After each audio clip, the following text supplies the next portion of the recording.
যে বারুইপুরে কিভাবে একটা নাবালিকা মেয়েকে কিভাবে করে তারপর তাকে মেরে দিয়েছে তার প্রতিবাদে পশ্চিমবাংলা তথা ভারতবর্ষের সব জায়গায় কংগ্রেসীরা প্রতিবাদ করছে। আজকে আমরা বীরভূম জেলা কংগ্রেসের পক্ষ থেকে সারা শিউরি আমরা প্রতিবাদ মিছিল বার করছি। এটাই আমাদের আজকের কার্যক্রম।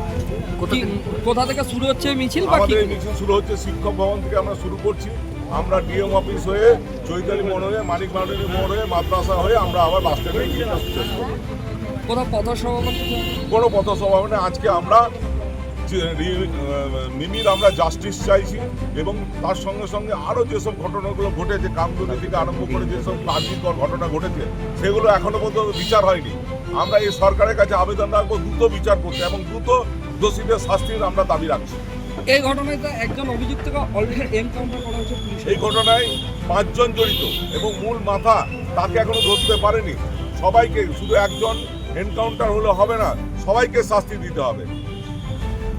এনকাউন্টারের বিষয়টা কিভাবে দেখছেন পুলিশের? দেখুন, এটা প্রশাসন, যদি প্রশাসনকে কেউ আক্রমণ করে, কোনো দুষ্কৃতী যদি প্রশাসনকে আক্রমণ করে, প্রশাসন তার বসে থাকবে না, পুলিশ তার বসে থাকবে না। পুলিশের কাজ করেছে, আমরা আমাদের কাজ করবো। আমরা রাজনৈতিক ব্যক্তিত্ব, আমরা রাজনৈতিক কর্মী, আমরা রাজনৈতিকভাবে লড়াই করবো। পুলিশ তার কাজ করেছে, এখানে আমাদের সমর্থন আছে। দাবি কি রাখছেন? দাবি রাখছি তাদের 90 দিনের মধ্যে চার্জশিট দিতে হবে। 90 দিনের মধ্যে চার্জশিট দিয়ে তাদের অবিলম্বে ট্রায়াল করে অবিলম্বে তাদের বিচার করতে হবে এবং আমরা তাদের ফাঁসির দাবি করছি।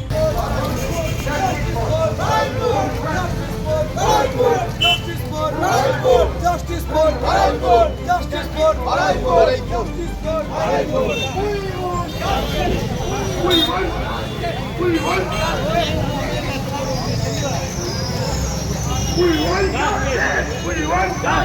We want justice! We want justice! We want justice! We want justice! We want justice! Justice for justice for justice for justice for justice for we want justice! We want justice! We want justice! We want justice! We want justice for justice for we want justice! We want justice! We want justice! We want justice! We want justice! We want justice! Justice for justice for